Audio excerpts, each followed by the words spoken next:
Sebelum itu kita ulang kaji semula di antaranya dalam hadis yang lalu kita baca dengan beberapa perkara, yaitu berkaitan dengan cincin Nabi SAW. Jadi antara kesimpulan yang boleh kita dapati daripada hadis mengenai cincin ini, yaitu antaranya yang pertama, pada asalnya, pada awalnya memang dibenarkan untuk lelaki memakai emas, kerana ada hadis yang kita baca dahulu Nabi pakai, kemudian sahabat pun pakai, kemudian apabila wahyu sampai diharamkan sampai bila-bila, maka Nabi buang dan para sahabat pun buang. Pengajaran yang kedua ialah Nabi SAW pernah menggunakan cincin daripada perak, dan memang Nabi gunakan sebagai antaranya untuk sebagai cop ketika Nabi mengutuskan surat kepada pembesar-pembesar seperti Rom, pembesar Parsi, Muqawqis dan Najasyi dan lain-lain. Jadi itu di antara tujuan pada awalnya Nabi menggunakan cincin sebagai hadis yang kita baca dahulu, supaya diterima oleh pembesar-pembesar sekiranya ada cop mohor ataupun lambang daripada seseorang. Maka dalam hadis disebutkan ukiran cincin Nabi, Muhammad Rasul Allah, Muhammadur Rasulullah.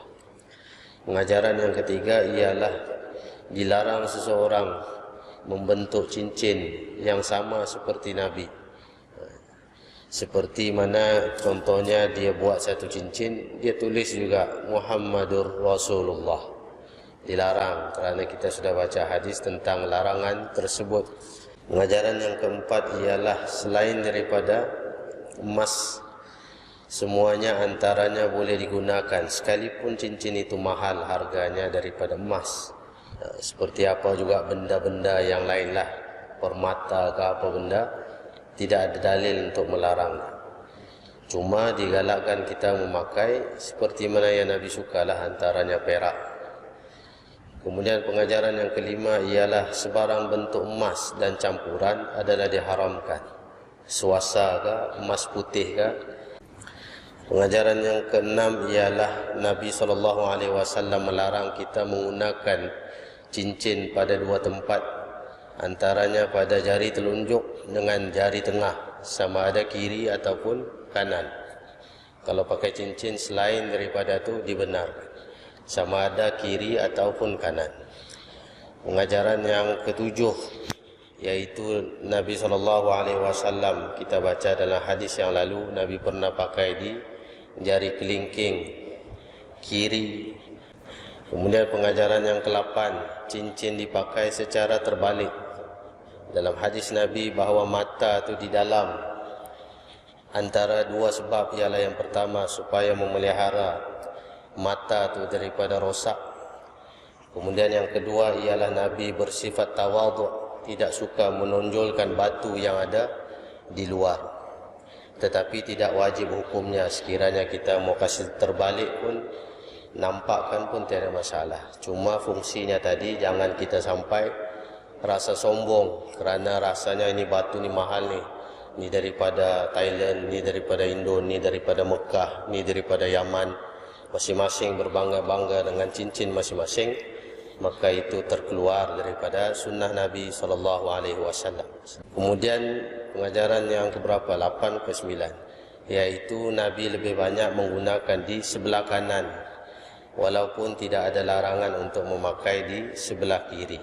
Cuma disebut juga dalam hadis yang sahih, Nabi pernah pakai kelingking di sebelah kiri. Jadi tidak ada hukum haram untuk pakai sebelah kiri. Dua-duanya boleh, kerana dua-duanya ada hadis Nabi SAW. Pengajaran yang ke-10 ialah cincin Nabi ini tidak diwariskan, cuma disimpan oleh para sahabat. Seperti mana Abu Bakar pakai selepas Nabi, kemudian Abu Bakar, Umar, kemudian Utsman, dan sampai kepada Utsman cincin tadi terjatuh dalam telaga Aris, akhirnya hilang dan tidak dijumpai sampai siapa-siapa oleh sesiapa pun tidak dijumpai. Jadi lebih kurang ada 10 pengajaran tentang cincin ni. Jadi mungkin ada di antara kita yang memakai cincin.